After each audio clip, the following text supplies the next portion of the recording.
After thoroughly watching 8 Reasons Why I Almost Switched from Sony to Canon by Caleb Wojick on YouTube, I came to the conclusion that I completely agree with the statements mentioned in this video. The question posed was regarding individuals starting off with zero equipment, and whether they should go for Canon or they should go for Sony. And as Caleb mentions, he believes the answer is Sony. He doesn't plan on switching all of his gear over to Sony since he already has so much Canon gear and he invested into so much Canon gear over the years. But for somebody starting off and initially becoming a hobbyist or a professional in consumer DSLRs, photography, or videography, he definitely thinks you should start off with Sony.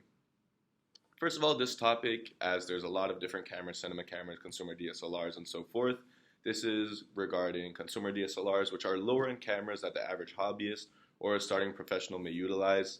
Caleb mentions that Sony's consumer DSLR series have a lot of the pro features that are not found in the Canon cameras. Some of these things are like flat color profiles, various frame rates, zebras, focus peaking, which are all pro features that are found in Sony DSLRs and not in Canon. However, Canon does offer them, but it's more in the higher end Canon cameras like the C200 Mark IV and so forth, cinema cameras more likely.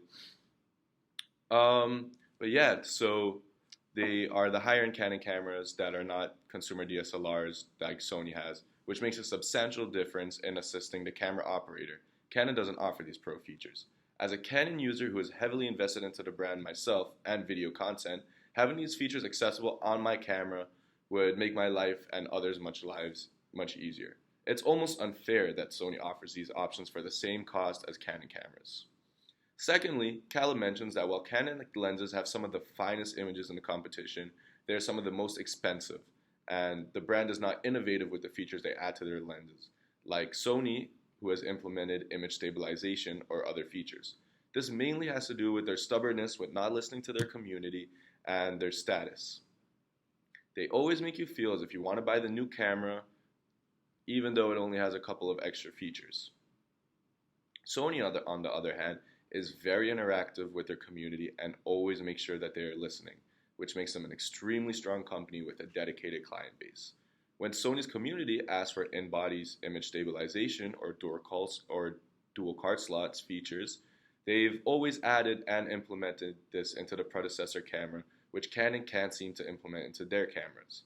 Sony's constant strive to be innovative and stay ahead of the competition makes them much better for the long run, provides another strong reason as to why a newer professional or hobbyist would choose Sony over Canon.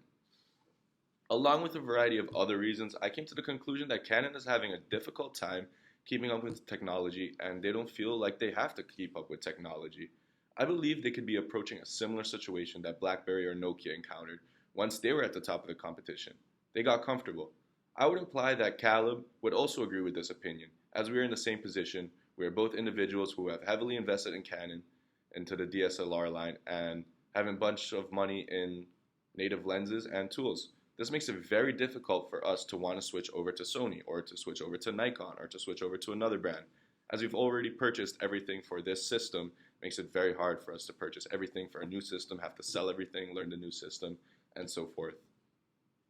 Personally, I believe the camera is just a tool and the photographer is the artist, the one that is involved in creating a beautiful image or video. Giving a complete beginner an expensive camera would achieve the same results as giving a professional a beginner camera. It's the story they are able to tell, not the equipment that holds you back. Overall, I can agree with Caleb in telling a complete beginner to invest in Sony, as they seem to be much further ahead, especially in regards to video and innovation. I would invest in Sony if I could go back a couple years when I first bought my initial Canon camera. But in the end, it's all up to the photographer and not his tools, which a creator of the video mentions towards the end, Caleb. Thank you for listening. I appreciate your time.